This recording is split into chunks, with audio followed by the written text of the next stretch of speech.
Hey, thanks everyone for being here. So I'm still going to be doing my live stream at 10:30 tonight, but I was talking to a good friend of mine, Milo. He's someone who's really helped me get my channel off the ground, supported me financially and with a bunch of great advice. And he kind of wanted to call in for about a half hour or so and just discuss the events we're seeing in the United States and around Europe, the unrest we're seeing. So I thought it'd be a good conversation for everyone to listen to. So thanks so much for being here, Milo. Can you tell us just real quick where you're calling in from? Uh, my name is Milo, or that's my screen name, anyways. I'm 27. I live in Norway, so I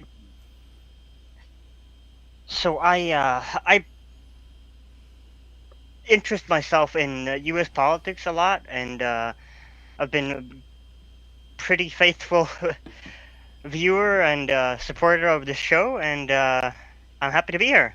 Yeah, you were one of the first people that supported me both financially and giving me advice. So I do really appreciate it. So just as an overview, give me your overview of what you're seeing here because I know we talked a year ago, we'd talked about how you kind of saw unrest like this was going to be inevitable in the United States. So, can you just give us an overview of why you think this is occurring and what it really means? So I can't really give a number on it now because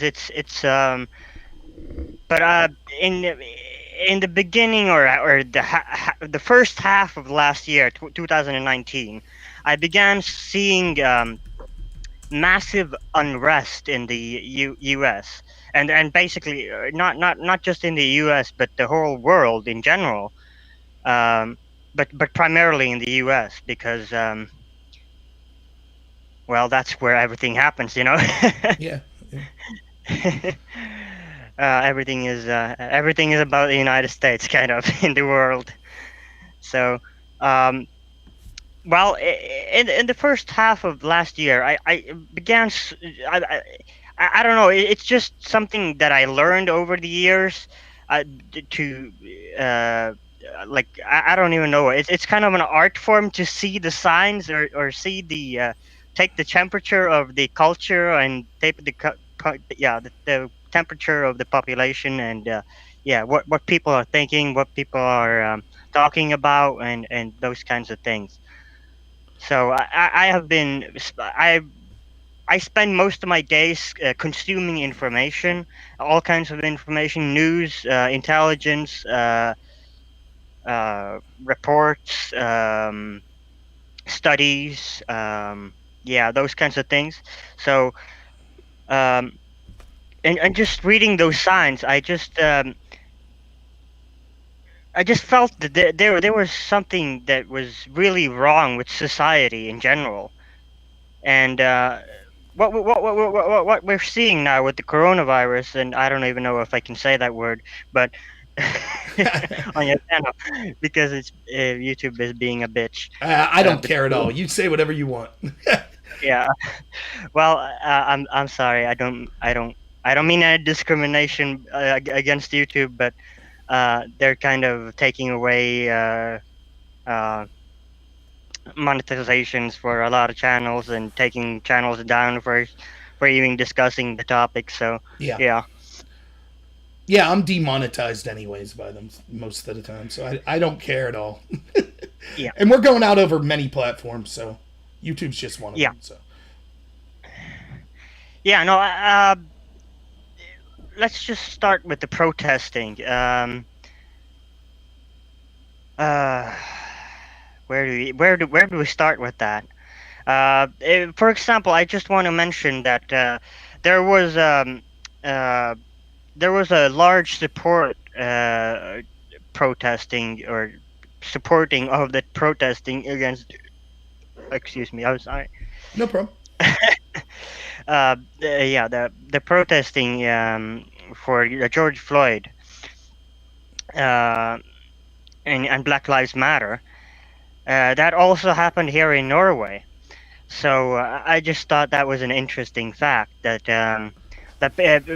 for example, in Norway here, racism or Black Lives Matter or that kind of topic isn't really our issue. So it's kind of weird to have that happen here. It's just really awkward, kind Well, of, well, don't for, you for our society. Well, don't you think so? Here's the way I'm looking at it. We're seeing kind of this full court press from a bunch of leaders in the globalist establishment, what I would call them. We could get into the details of exactly what that entails. But the fact that they're doing this full court press, and it seems like they're going to use any issue. For example, they used the virus, they used these riots and the deaths of George Floyd, they used before that Russia, they used Ukraine. And the fact it's not just the United States, but, you would have to ask yourself, like you're bringing up a great point. What does a Minneapolis cop killing someone in the United States have to do with anything in Norway? Yet it seems that the same forces are pushing that same unrest. And I think that you could start to see behind the veil that there's something going on, that there are people pulling these strings behind the scenes, and that's why we're seeing it happen globally. Yeah, and for example, a very different situation happened here in Norway regarding the protesting and show of support. Was that for example, it was discussed within the police. I don't even know what the police council, or I don't know, the kind of uh, council that is kind of like a let's see, what's it called? The people who decide what the police is going to do, or Sure, yeah, yeah. Like in our system, it would be you usually have civilian oversight, such as a mayor that would decide city to city, but you also have organizations of police that make these kind of far-reaching decisions on policy and stuff like that. yeah. So here in Norway, they decided that these protests were going to be let alone, and let them do whatever they're going to do, and that free speech trumped the um, the health uh, the health restrictions by the Virus. lockdown Yes. thing. Yeah. So that's kind of interesting that they, but yeah, Now, it's have kind of you seen interesting. in Norway? Have the protests been mostly peaceful? Have they been trying to topple like historical monuments? Have they gotten No, violent? not at all. No, Okay. no, not nothing at all violent at all. But there was, I mean, it was largely breaching the kind of social distancing stuff, and not very good at like keeping the health restrictions, or uh, the health suggestions, or Right. no, yeah, those kinds of things, like wearing masks and those kinds of things. Well, we saw, for So example, so the state I live in is Pennsylvania, and the governor of Pennsylvania, what you saw was there weren't really laws passed in the United States because in order for laws to pass, we need the legislative branch in each of these states to pass laws. So what they were executive orders by governors. And state after state we've seen, including in my state of Pennsylvania, the governor passed executive orders that said you have to social distance, and then they broke their own order by marching for Black Lives Matter. So that was kind of the thumb in the face or the thumb in the eye, where it was like, we all abided by the rules that they let out, even if it caused great financial stress or emotional stress to us. But the leaders that tell you have to abide by that, they're just laughing in your face. They could subvert that anytime they want. yeah, so in Norway, we don't have any absolutely any laws governing any of that, other than contagious disease law, which where I don't even know if that's translated right, but that's basically what it is. Like, Right, right. it's a part of the law which is initiated when we have a contagious disease, or something countrywide that kind of affects everyone in the country. So anything beyond that, and that only really governs, like, businesses and the healthcare system, and how the procedures are going to be uh, changed there, like how they're going to treat patients and policies like that. But beyond that, there there there is nothing in the law that says that uh, you have to close down.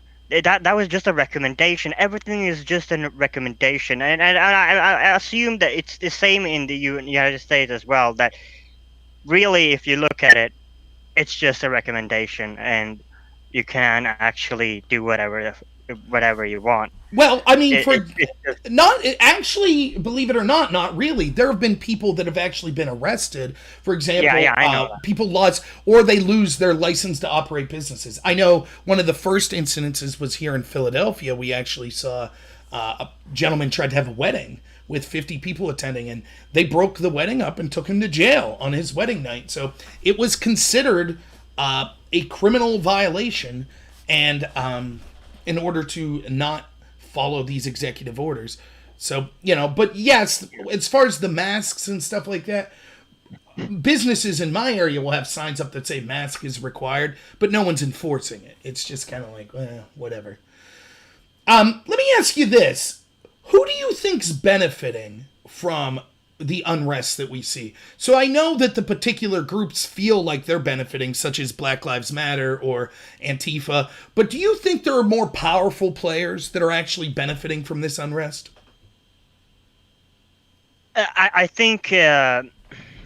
I think it's a mixture of the political and social climate that is going on in the United States right now. That's more the result, or this is more a result of that, more than more than uh,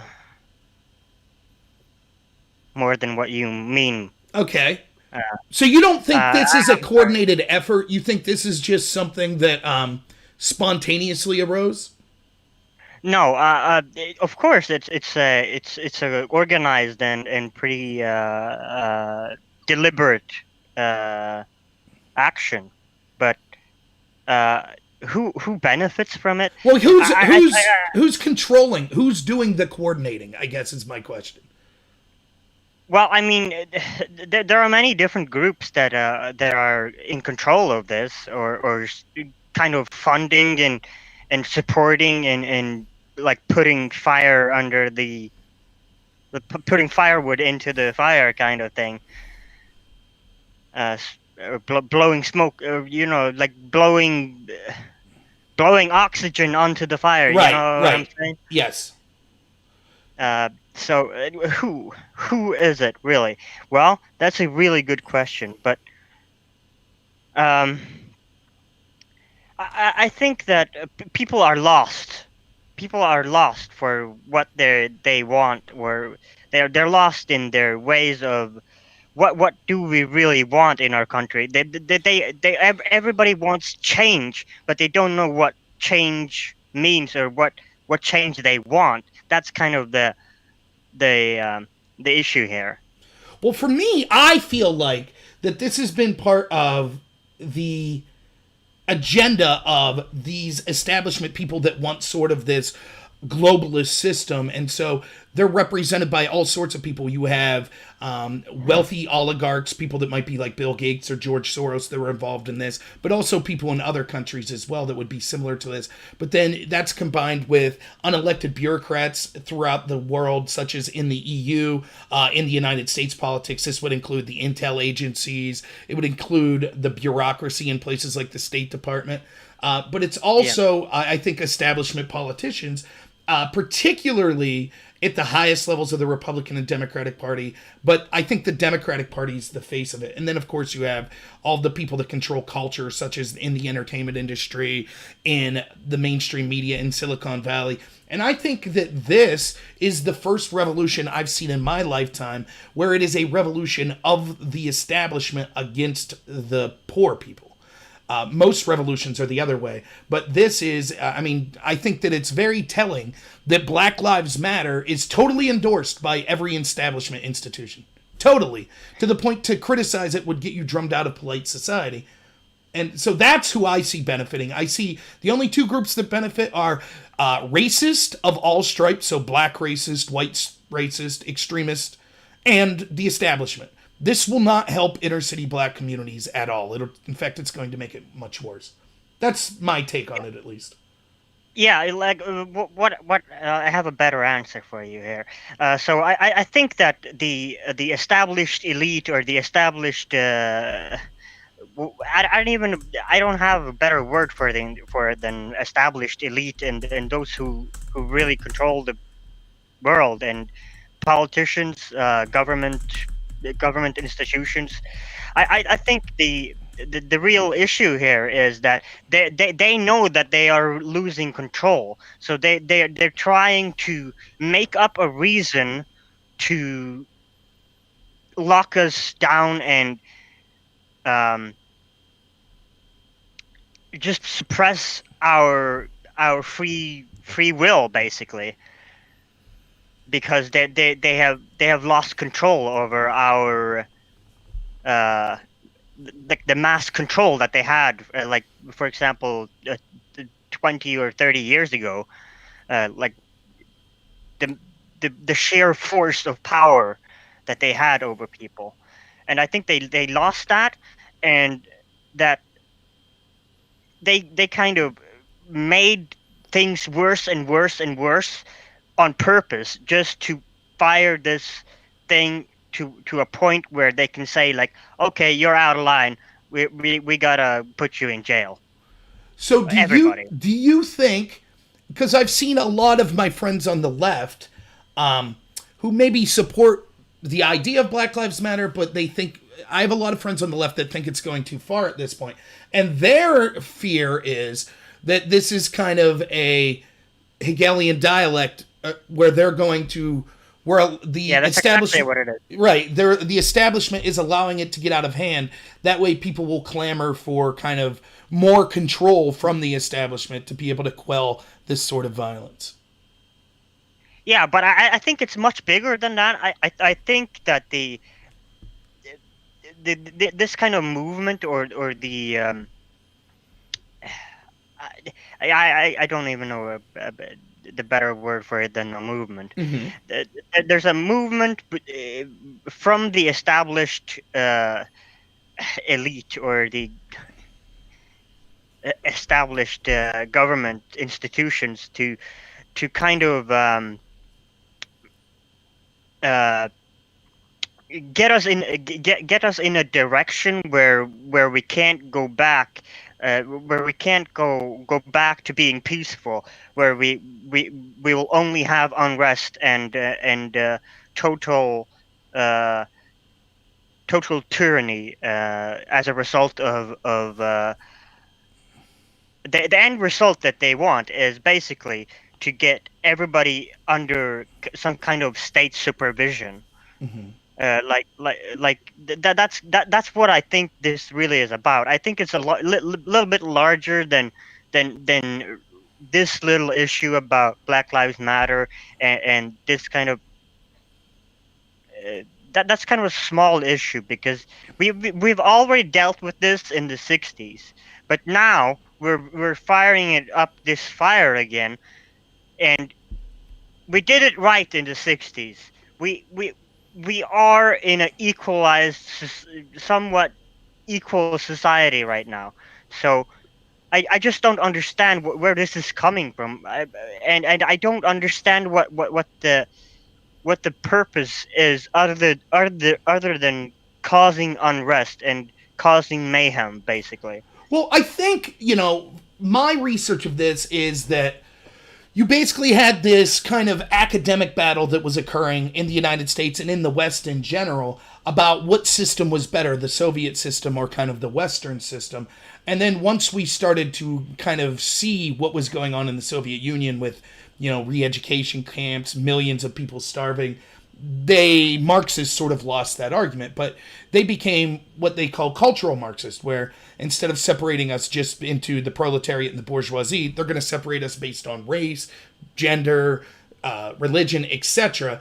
And so what they gain out of this, I do think that there's sort of this Marxist fascism that a lot of people on the ground are cheering for, which is they want an inversion of race relations. So to me, I find it amazing that you could listen to a lot of these Black Lives Matter protesters, and they're indistinguishable from people that were advocating for segregation in the 40s and 50s. It's just they're reversing the skin color. So it's not that they want equality. It's, no, we like segregation. We just want certain groups to be the groups that are in charge and with power. But I think that there's... Yeah. So like for example, say that it was the black people or the whatever minorities there are right now. Say that they were on top of the society and of every economical in any way possible, just to make it simple. So it's just the same issue. We're going to have the same issue. It's just going to be different people. Oh, I agree. So, and here's the irony. Like, well, I don't know if irony is the right word. The people that are pushing for this Marxism, like the actual people that are in Black Lives Matter and Antifa, they don't understand that they're just being used by this establishment. Because the part of this that the establishment likes is the idea of total control of segregation. And that's because they, I feel, think that they're almost a different species than the rest of us. They're elite. Yeah. They want to return to feudalism like we used to have in the Dark Ages, where they live in castles and we're the serfs that surround them and worship them. And I think that a lot of these... exactly their mindset, yeah. Yeah, and I think a lot of these people in Black Lives Matter, they think, well, we're going to have this revolution and then we'll be on top. But they won't be. They will be replaced as quick as they've started up.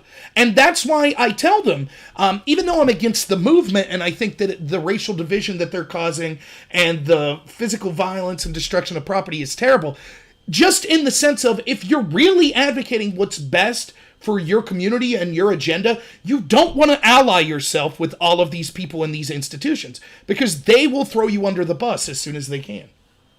But the problem is also that you can't do that. There's always going to be some dirty person that's connected with these dirty old bastards that have been in control for thousands and thousands of years throughout history. They're just the same people, and you're going to have the same result.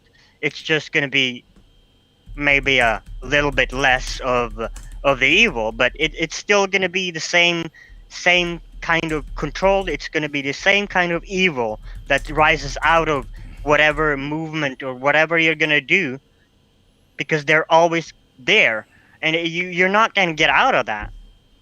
I agree. What I'm trying to say here. I agree. And that's, for example, like, let's say that you're in Black Lives Matter, and this is just a very superficial way of looking at this, but it's true. So Black Lives Matter, let's say one of the issues you're upset with is policing practices and sort of practices that you feel have isolated certain groups of people. So they create this autonomous zone in Seattle. Immediately, they start doing implicitly, without even thinking about it, just unconsciously, they start doing the very things that they're fighting against. So they build a wall, and then they arm guards, and then they start stopping and frisking people. These are the very same things that they complain. They look at the police and say, we don't like the police because of these sorts of things. But they don't understand that the idea of a class of law enforcement and the challenges that come with it are inevitable. Now, that's just at a very superficial level. If you take it to more of a meta level, the idea that you're going to somehow violently overthrow injustice by just looking at these surface symptoms, the symptoms of a cop in Minneapolis that killed someone, you're not going to be able to solve it if you don't correctly identify the problem. And that's why we see the establishment co-opting this movement, and they're actually facilitating it. They're saying, yes, go out there, riot, tear down the history of the United States. I think that's what we're seeing, that you got two groups here. You have the group that want the United States to burn, and they want to be put on top for racial division reasons, which is what Black Lives Matter or Antifa is sort of about. But then you have the establishment that they're just laughing, smoking cigars in their smoky rooms, saying, great, leave these people tear each other apart, and when the dust settles, we'll be there to reign control. Yeah, exactly. That's what always happens. I've been a good study of history, and that's always what happens. It always ends up with whatever is left. They come and take it over, and now this is ours. Right. Kind of thing. So, people are saying we're buffering. I hope it's not for everyone, but I know it's so. I got to tell you, Milo, I'm trying to get new equipment here. It's one of the Yeah. things. It's been a slow slog trying to get better equipment and stuff. So hopefully, I'll have a new computer soon so we can do more stuff like this. But before we go, I would be remiss if I didn't mention this. So one of the things that I really enjoyed listening to you talk about, and correct me if I'm wrong, I don't want to put words in your mouth, but this isn't something new, right? Like you've talked to me No. before about how this is kind of a story as old as civilization, that we have these shady people behind the scenes that are causing unrest in order to gain power. Yeah. So, what's the question there, really? Well, I just mean, can you talk a little about how this has been occurring throughout history? The idea of these people behind the scenes kind of using issues like this that come up to be able to consolidate power. Yeah, yeah. So I guess it goes back to this. If everybody is familiar with the word, yeah, Hegelian dialectic thing. Let's see, how do you even spell That's that? yeah. That's you said it better than I do. I'll type it out for him. So they can see it. So basically, the definition of that is you create one issue on the other on one side, and then like a like a thesis on the left and an antithesis on the right, and in the middle there's chaos. And for about 6,000 years, this kind of thing has been going against each other for 6,000 years, and it's it's really about there are groups, there are large organizations of people or families, or actually both families and organizations and fraternities and royal families and these kinds of people who are kind of fighting for control over the world, and they cannot agree on what kind of system or plan they have for this world, or the future of this world, or the country, or whatever you want to, like. It's a very large subject that we will probably get back onto. Sure, sure. But basically they are fighting for control, and this unrest we're seeing is basically we're seeing very large factions of people fighting for control, and that's just how, and it's been going on for at least 120 years now. uh it comes into religion, and yeah. Well, let me ask you this. I think that we would both agree that one of the best things that we could do to help the situation is kind of become more knowledgeable ourselves and understand that things aren't as simple as just, oh, this is just about one cop killing someone, or it's just about police brutality. So do you have... Yeah, no. So I think that the Black Lives Matter is really about the force, for the use of force. I think that what they mean is um, the force, the use of force, and the brutality, or the abusive nature of the use of force by the police is what the issue is. But that's not really how they present the case as. So that's where I'm kind of baffled by what even is this? Like, why don't you just say that then? Well, Why don't you just say it how it is? Like, because here's the problem. They can't make... There are a lot of people in this country, regardless if they be, in fact, probably around the world, that don't want to see police brutality. And it doesn't matter what your skin color is, you can understand that. And for example, the death of Floyd, basically the whole country united on, yeah, this was unacceptable. We need to have some changes, or this person needs to be brought to justice. But here's the thing. If you're one of the people that are controlling the levers of this movement of Black Lives Matter, they've admitted, the leaders, for example, Sean King, one of the leaders of Black Lives Matter, he comes out today and tweets, by the way, we need to remove all Christian image of Jesus Christ as a white person, because that's white supremacy. So we need to take down all of the stained glass windows and pictures of Jesus in churches around the country. This is Yeah, because that's it's so part of funny. a larger agenda, and they admit that they're Marxist, and this is what they want. They're postmodernists. They don't believe in truth. They believe that everything's a power struggle, and they want power. And so if it doesn't make sense logically. You're right. Like, wait a minute, what they're doing right now doesn't make sense on a factual level, but it does make sense on a tactical level. And so they make demands that they know can't be met. They don't want to just say, hey, don't you think this murder or the killing of George Floyd was wrong? Because everyone's like, yeah, we agree. No, no, no. They need more than that. They need to push the envelope. And so that's why they're not clear and concise. They don't want police brutality solved. Because if police brutality gets solved, then they lose the momentum behind their movement and they don't get all of these other changes that they want. The tearing down of the statues, the segregated hospitals, the abolition of the police, the abolition of prisons. They're advocating for all this stuff because they know that it will directly tear down the United States. What they really want is the reversal of the values of the Enlightenment, because they think the Enlightenment's racist. They think that the idea of treating your fellow human being with compassion and seeking knowledge, they think that that's all from Western Europeans and therefore racist, and so they want the removal of that. And they want a system where they have all the power. So, I mean, at least that's how I'm looking at it. Yeah, But do you yeah, have? yeah, Oh, go ahead, please.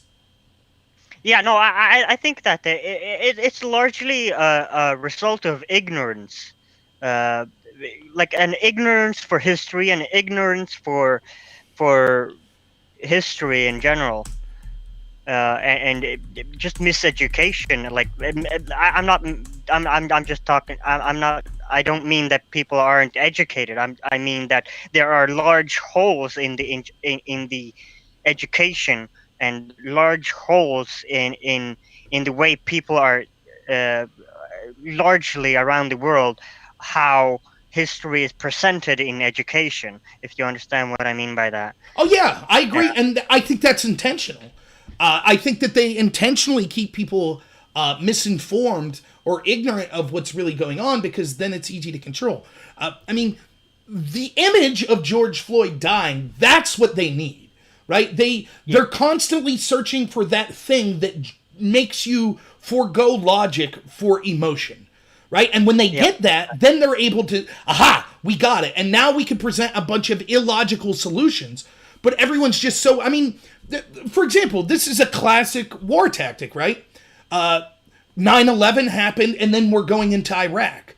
Well, the Yeah. logic Yeah. of that Exactly. didn't make sense, but it didn't have to because people's emotions were so high that to question it meant you were unpatriotic. Oh, you just have to go along with it. I think we're seeing a very similar but almost more dangerous thing to you. Yeah, actually, it's called psychic warfare, and yeah, that's something I want to bring up as well. Is that this whole thing with the lockdown and with the Black Lives Matter thing? I think it's all a big a big distraction and a big kind of emotional trigger. So for example, they lock down all the businesses, they lock down everything, right? So this is a perfect opportunity for the whoever wants to run a psychological operation to to have the full attention of the populace or the people, so that they can push into the brains of everybody.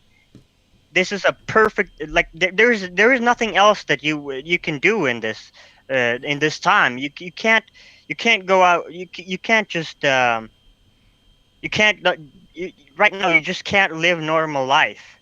So this is a perfect opportunity to run a psychological operation, and that's what I think this is. I think this is a large psychological operation, and I'd like to go into that a little bit more later, but um, and what that entails. But I think this whole situation is a large uh, psychic warfare situation where we are being messed with on an unimaginable level. I agree. And we got like maybe 5 more minutes, but obviously I'd be glad to have you on again. So I'm talking to my friend Milo from Norway, who's someone who's really supported my channel, both financially and just with great talking with me behind the scenes, giving me advice for how to, improve my channel and just talking about a lot of these issues. So we only got a couple minutes left because unfortunately I got to get some work stuff done. Is there anything that you would be able to point people to maybe a good place to start getting some information, maybe a website, a book, or something like that that would come highly recommended for you, that we could start reading to kind of get a behind the scenes look of what's going on? Well, I know you've recommended some videos to me, for example. Yeah. There's just so much, but for example, if you want to kind of get into this kind of the large history of who's controlling the world and that kind of thing, I think a good place to start is, for example, a good author. This is a little bit controversial, but You go ahead. uh, You can say whatever you want on my um, channel. So yeah. For example, Leo Lyons Sagami is a great author who documents a lot of the history around occult fraternities who really are controlling this world, and that I guess that's a good place to start with, seeing the connections with these uh, powerful people throughout history. And for example, also another book that I recommended to you. Let me just find it here because I don't remember his name right now. I'm embarrassed. Uh, is Oh my God, what's his name? I do this all the time. I'll have something a really Hey, just give me a few seconds no there. I problem, need to no check problem. my list. Uh, a good person or a good author to begin getting into the real truths of how the world works is, just a moment. Um, uh, Fritz Springmeier. Okay. Fritz Springmeier. Yeah. So a book he wrote. Fritz. For example, he has written a book called "The Bloodlines of the Illuminati." I know that's a really bad world in now time, but that's what they were called back then, and Mm-hmm. they're not really called that right now. And we're gonna go into that discussion a little bit later. But for example, in that book, it goes over documented history about who is related to who. For example, all of the U.S. presidents and a lot of powerful people within the American history. Okay.